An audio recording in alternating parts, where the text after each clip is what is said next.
नहीं माँ मुझे मारंतुनी ताले मारी दिबे अरे मारी जाऊनु तो परी गोटे लक्षणी घर रहिले दारी तो नहीं कराइबो अरे गेरस्त को बत्ते सिखाई विदेश छाड़ुनु छी छी छी छी छी से बारीपड़ा तो पे मन एमिति बांधी होई जे बारीपड़ा माई पक मुहूर्त न देखिले पागल होई जाउती हे क्यों ना मु सफा सफा कहि दउची गेरस्त को कह रोजगार करिबो ता नहिले खाइबा पिबा सब बंद हेला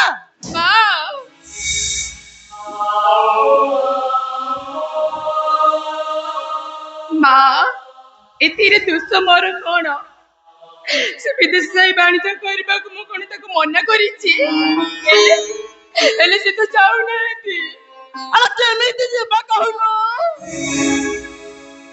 ये कि रही भारत से सुख पाउची विदेश रे कला मेरी बदे रोजगार चिंता बढ़िबा सुन लीलावती आज जयंत आसु तार विचार मु करबी आज छौती मध्ये भिना खाइबो मते घर बाहरिबो बांधिलु प्रेम पनते देखाई जबना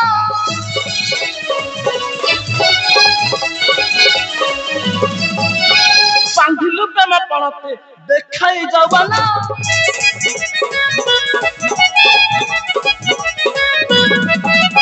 देव करिलु मारो चलत जीवना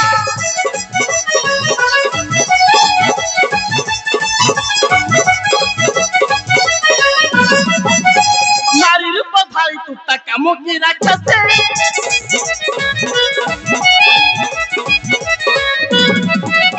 साकिनी डबकी तू जगन करत ससे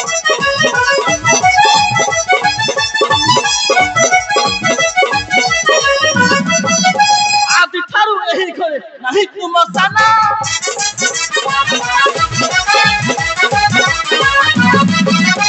चले जा पति पत्नी कहानी सुमना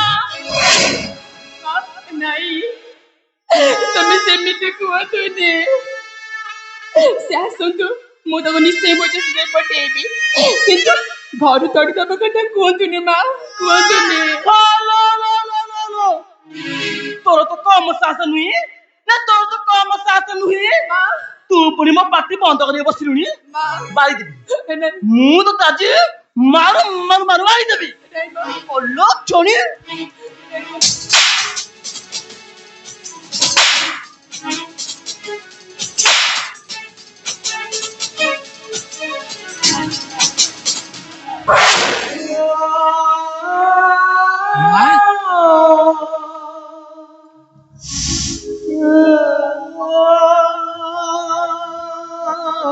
कौन है माँ या कुमिति मारुछ कौन पई माई पाको मारा मारिले गेरस्त को बाधी जाउची होई रे जदी बाधुची जाउनु रोजगार करिबो माई पाको बसी खाला कायदा शिक्षा दे जे माई पा हलिला पाले गोरा बघाउनी अरे एठी कोन ता बापा थोई दउची जे गोरा ऊपर गोरा थोई बसी खाइबा तू एकड़ कहछु माँ बापा माँ भाई भौणी केही नथिबा गुटे अनाथिनी जानि सुता ए लीलावती को मो भली गुटे अकर्मा हाथ छंदी देल हेला आज ताको चौतुक निर्यातन दउछु धर्म सहीबनी माँ धर्म सहीबनी ना बा होय रे जयंत तो देहरे एते गुण अछि बली मु आज जानिली ससरे माई बापा मना पड़ी ससरे मां मोह तू जवाब दो तू जवाब अरे हमें बापा मां हिसाब रे तो बाहा करके हमें भूल करिछु मां आउ कोन परज बहुत रास्ता ना करी हम मोर चूर करी बैठा तू माँ तो बेटी कौन कहछु माँ माँ हो एमिति गोटे पुष्टित कदाकार कथा कहछु तो जीवटा अटकी जाउनी माँ तो विवेक तते बाधा दउनी आलो ए माँ कहिलु ए लीलावती जदि तो झियो होइथांता ताहले तू कोन एमिति कथा कहि पारि थांतु जयंत बेरोजगार होई थाई पारे माँ किंतु पर माँ भौणी पर लोलभ नजर दबा कथा केबे स्वप्न रे भी भाबिनी ଜୟନ୍ତ ମା ହୋଇ ଏମିତି ଗୋଟେ ସଂସ୍କାରହୀନ କଥା କହୁଛୁ ତତେ ଟିକେ ଲାଜ ଲାଗୁନି ମା ଜୟନ୍ତ ତୋ ବିବେକ ତତେ ବାଧା ଦଉନି ଜୟନ୍ତ ଝିଅ ଜନ୍ମ କରିଥିଲେ ବୁଝନ୍ତୁ ମୋର ମା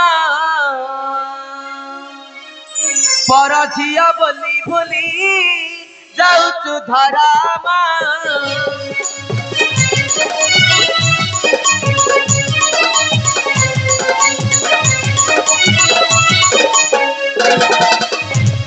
অনাথিনী জানি সুধা করি কুল ভাধু যৌতুক লালসারে এতে দাউ সাধু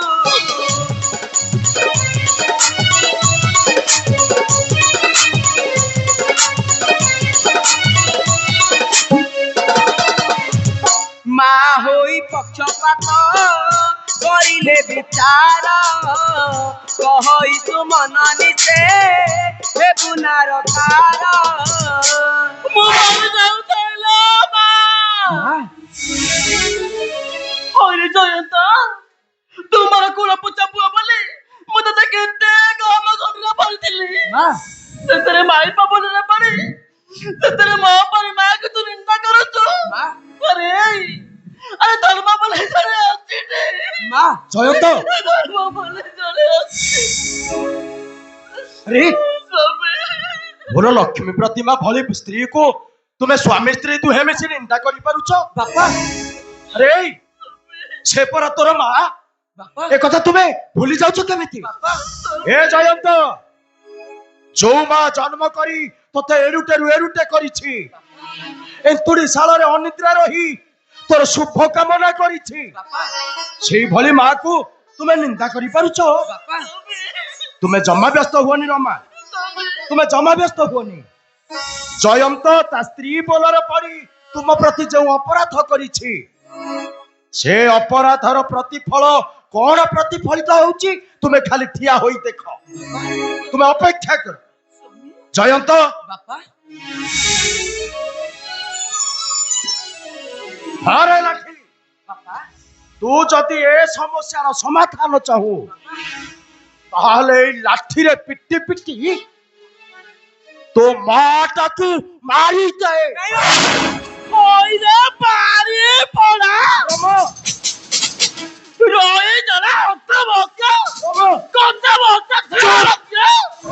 সেখানে মহাপরিস্থিতি চিন্তা করছো আরে মহাপরিস্থিতি চিন্তা করছো বাড়ি পর আউ কোদিন মাগরে এমিতি কহিଛୁ বাড়ি পর মোরে মাটি পড়ি মারিবা বুঝিল ঠিক কইছি বাপা হেমন্ত এ হেমন্ত জয়ন্ত পারি ভেন্ডিয়া পুଅ ঘরে বসি খাଇବା କଥା ହଉଛି ନା ଆମେ ସହି ଯାଉଛେ হেমন্ত ହେଲେ ମା କେବେ ସହି ପାରିବନି କାହିଁକି କାହିଁକି ଜାଣିଛ କଣ ପାଇଁ କାହିଁକି ନା ସେ ତା ବାପ ଘରୁ ଆଣି ଦଉଛି ପରା ହେମନ୍ତ ସେଥିରେ ତ ମାକୁ ତୁ ଚିହ୍ନି ପାରିଲୁନି ମାର ଯଦି ଗୋଟିଏ ଲକ୍ଷଣ ତୋ ଦେହରେ ଥାନ୍ତା ତେବେ ନିଜକୁ ମୁଁ ଗର୍ବ ଅନୁଭବ କରନ୍ତି ଖାଲି ଜନ୍ମ ଦେଇଛୁ ବୋଲି ସମ୍ମାନ ଟିକେ କରୁଛି ତା ନହେଲେ ତୁ ଯେପରି ବାପାର ବ୍ୟବହାର କରୁଛୁ ଇଚ୍ଛା ହଉଛି ପଥର ପକାଇ ମାରିଦେବା ପାଇଁ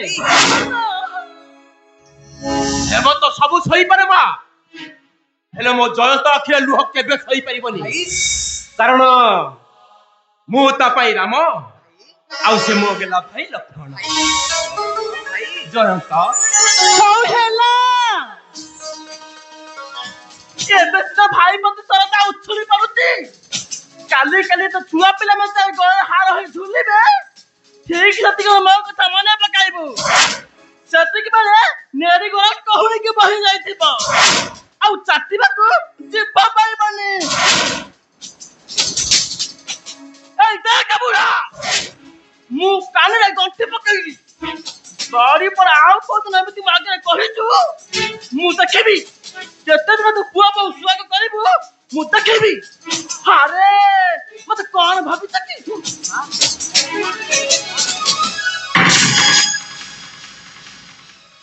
ଜୟନ୍ତରେ କହୁବାକୁ ବୁଝେଇ ଦବୁ ମା ତ ସବୁବେଳେ ସେମିତି ତା କଥାକୁ ଧରି ବସିଲେ ଏ ଘରେ ଚଳି ହବନି ମୁଁ ତତେ କଥା ଦଉଛି ମୁଁ ଥିବା ପର୍ଯ୍ୟନ୍ତ ତୋର କୌଣସି ଅସୁବିଧା ହବାକୁ ଦେବି ବାପା ହେମନ୍ତ ଘରକୁ ଯିବା ଚାଲ ଦେଖିବା ମା କେଉଁରେ ଗଲା। ଠିକ କଥା କହିଲ। ଆସ ବାପା ଆସ। ଚାଲ ମତେ ଚାଲ। ଭାଇ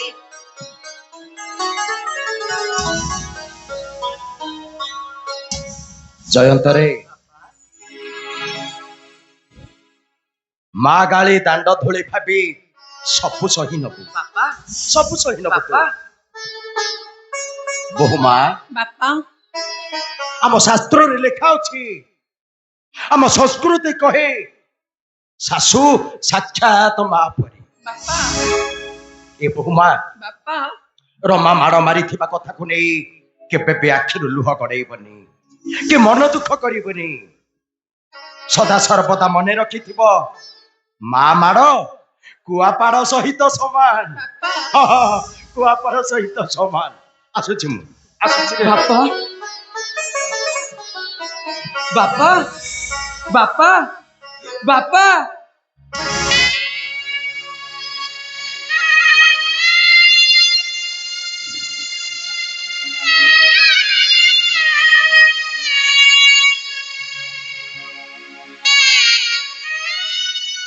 লীଳାବତୀ, ସ୍ୱାମୀ ମୁଁ ତୁମକୁ ଗୋଟେ କଥା କହିବି, ମୋ କଥା ମାନିବ? କୁହ, ମୁଁ ନିଶ୍ଚୟ ମାନିବି ସ୍ୱାମୀ। ତୁମ ପାଇଁ ଯଦି ଜୀବନକୁ ଜଳାଞ୍ଜଳି ଦେବାକୁ ପଡେ କେବେ କୁନ୍ତି କହିବିନି ସ୍ୱାମୀ। କୁହ, ମୁଁ ନିଶ୍ଚୟ ମାନିବି। କୁହ। লীଳାବତୀ, ତୁମେ ତୁମେ ଏଇ ଘର ଛାଡି ଚାଲି ଯାଅ। ତୁମେ କହୁଛ ଏ କଥା? ତୁମେ ବାହାଘର ବାଲି ଘର ନୁହେଁ ଯେ କାହାର ପାଦ ବାଜି ଭାଙ୍ଗି ଯିବ ଆଉ ମୁଁ ତାକୁ ମାନି ନେବି? ନାଇଁ ସ୍ୱାମୀ, ବାହାଘର ହେଉଛି ପବିତ୍ର ବନ୍ଧନ, ଯୋଉ ବନ୍ଧନକୁ କୌଣସି ଅସ୍ତ୍ର କାଟି ଦେଇପାରେ ନା।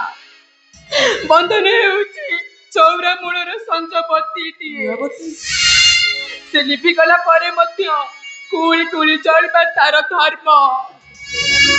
ଠିକ ସେମିତି ମୋ ଜୀବନର ଶେଷ ଆସୁଥିବା ପର୍ଯ୍ୟନ୍ତ ଏ ମତା ତୁମ ପାଦ ତଳେ ନଈ ରହିଥାଉ ସ୍ୱାମୀ, ନଈ ରହିଥାଉ। ଆରେ ମାଙ୍କ କଥାକୁ ମୁଁ କଣ ଅଭିମାନ କରିଛି ଯେ ତମେ ମତେ ଘରୁ କରିଦେବା କଥା କହୁଛ? ସ୍ୱାମୀ, ହଁ, ମୁଁ ଘରୁ ଧରି ଦେବାକୁ କହୁଛି। ଆରେ লীଳାବତୀ, ମୁଁ ବଞ୍ଚିଥାଉ ତା ତୁମକୁ ଏତେ ଯନ୍ତ୍ରଣା ଦେଉଛନ୍ତି, ଏ କଥା ମୁଁ ନିଜ ଆଖିରେ ଦେଖି ସାରିଲା ପରେ ମୁଁ କେମିତି ସହିବି ତୁମେ କହୁନ?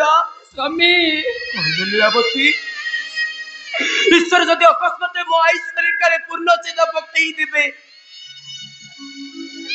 ତାହେଲେ ତୁମେ ଦୁଃଖୀ ଠାରୁ ଆହୁରି ଦୁଃଖ ହେଇଯିବ লীଳାବତୀ। ସ୍ୱାମୀ, ତେଣୁ ମୋ କଥା ମାନ লীଳାବତୀ।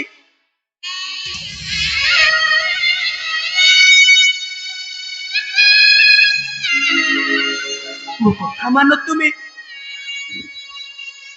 ତୁମେ ଏ ଘର ଛାଡି ଚାଲି ଯାଅ, ଚାଲି ଯାଅ ଏ ଘର ଏଇ ଗୋଟେ ନାରୀ ତା ହାତରେ ଶଙ୍ଖ ମଥାରେ ସିନ୍ଦୁର ପିନ୍ଧି ସାରିବା ପରେ ତା ଶାଶୁଘର ତା ପାଇଁ ପାଲଟି ଯାଏ ବୈକୁଣ୍ଠପୁର। ଆଉ ଯେତେବେଳେ ସଂସାର କରେ ତା ଶେଷ ଠିକଣା ହେଉଛି ଗାଁ ମୁଣ୍ଡ ମଶାଣି। ମୁଁ ସେଇଦିନ ଚାଲିଯିବି ସ୍ୱାମୀ, ଯୋଉଦିନ ତମ କାନ୍ଧରେ ମୋ ମଥା ନୁଆଇ ଦେବି। ସ୍ୱାମୀ, লীଳାବତୀ,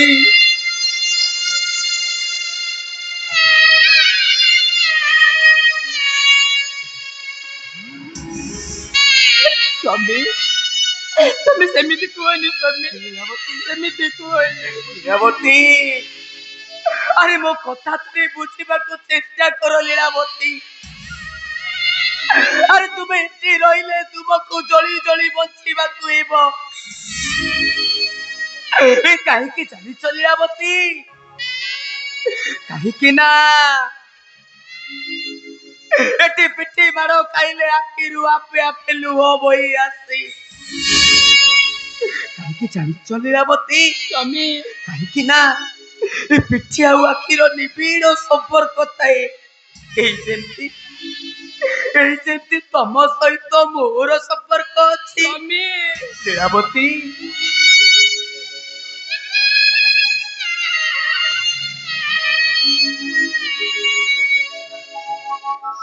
লীଳାବତୀ ସ୍ୱାମୀ ଆଜି ଆମେ ଏଇ ସମାଜକୁ କହି ରହିଥିବା লীଳାବତୀ ଆମ ଜୀବନର ସବୁ ସୁଖ ଦୁଃଖ ସ୍ୱାମୀ ଆମ ଆଖିରୁ ଆରମ୍ଭ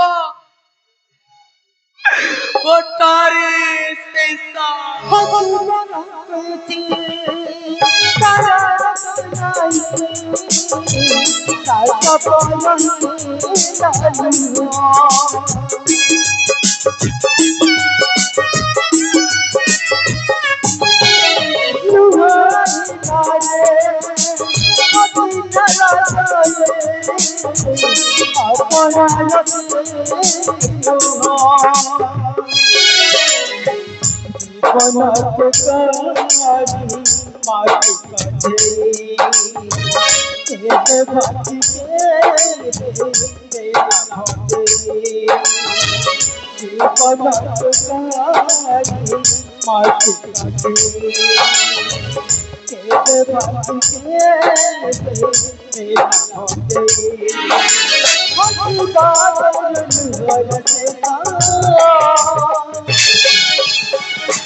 लोहरी से